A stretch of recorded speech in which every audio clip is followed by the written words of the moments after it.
Terima kasih pemirsa, Anda masih tetap bersama kami di Kepri hari ini. Poli Batam menggelar pameran dan diskusi produk inovasi teknologi tepat guna. Produk yang dihasilkan masuk dalam program berdikari Kementerian Pendidikan Tinggi Sains dan Teknologi dan diharapkan dapat menjawab kebutuhan masyarakat. Salah satu produk inovasi yang menarik perhatian adalah galah cerdas pemetik buah, yang merupakan satu dari 32 produk inovasi teknologi tepat guna yang dipamerkan di Poli Batam dalam perhelatan panen raya berdikari.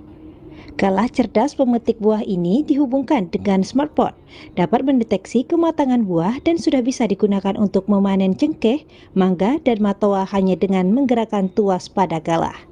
Dengan alat ini, petani tidak perlu memanjat pohon sehingga proses panen lebih cepat dan kualitas hasil panen pun meningkat.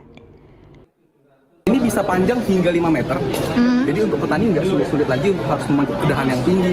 Mungkin bisa di dahan yang terendah, yang terkokoh, lalu sisanya pakai galah, terus sampai manja di ujung-ujung. Karena petani sampai hari ini merasa bahwasanya cara mereka memanen masih tradisional, dan mereka mengeluhkan dengan yang namanya harus ada resiko setiap permanenan. Dan juga adanya hal ini juga membantu efisiensi untuk meningkatkan kualitas panen.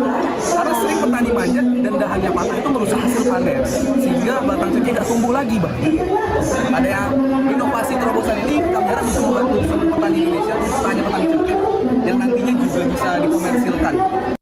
Selain pameran, diadakan juga diskusi membahas program berdikari serta kebutuhan inovasi teknologi tepat guna di Kepri.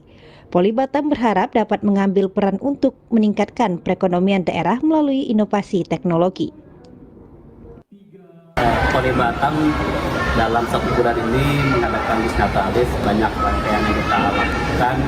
Salah satunya hari ini tanggal 12 November itu ada kegiatan panen raya di mana memamerkan produk-produk inovatif dari mahasiswa dan dosen yang bersinergi dengan masyarakat dan industri, harapannya untuk memberikan dampak yang signifikan terhadap pertumbuhan ekonomi terutama di Kepulauan Riau sesuai dengan kebutuhan di wilayah kita. Direktur Jenderal Sains dan Teknologi Kemdikti Saintek, Profesor Ahmad Najib Burhani, hadir sebagai salah satu pembicara dalam diskusi. Ahmad Najib menjelaskan 10% dari produk inovasi teknologi yang masuk program berdikari Kementerian Pendidikan Tinggi Sains dan Teknologi berasal dari Kepri. Inovasi-inovasi yang dilakukan oleh berbagai politeknik, termasuk diantaranya Politeknik Negeri Batam ini adalah harapannya menjawab berbagai persoalan yang ada di masyarakat kita, dan terutama dengan 8 program yang masuk dalam berdikari itu adalah upaya selain menjawab persoalan juga berkolaborasi dengan pemerintah daerah, dengan LSM dan dengan masyarakat untuk kemudian berkontribusi secara ekonomi dan juga secara inovasi kayak gitu. Dan ini sebetulnya program berdikari itu untuk memaksa dalam tanda kutip ya match making kayak gitu ya antara pihak kampus yang mungkin biasanya melakukan riset di dalam kampus saja atau industri yang tidak tahu tentang kemampuan kampus dan juga masyarakat yang barangkali memiliki segudang persoalan dan juga pemerintah daerah untuk bisa bertemu dan kemudian bersama-sama merumuskan apa yang dilakukan bersama dan berkolaborasi bersama. Dari Batam, Flavia, Tim Liputan TVRI Kepri, melaporkan.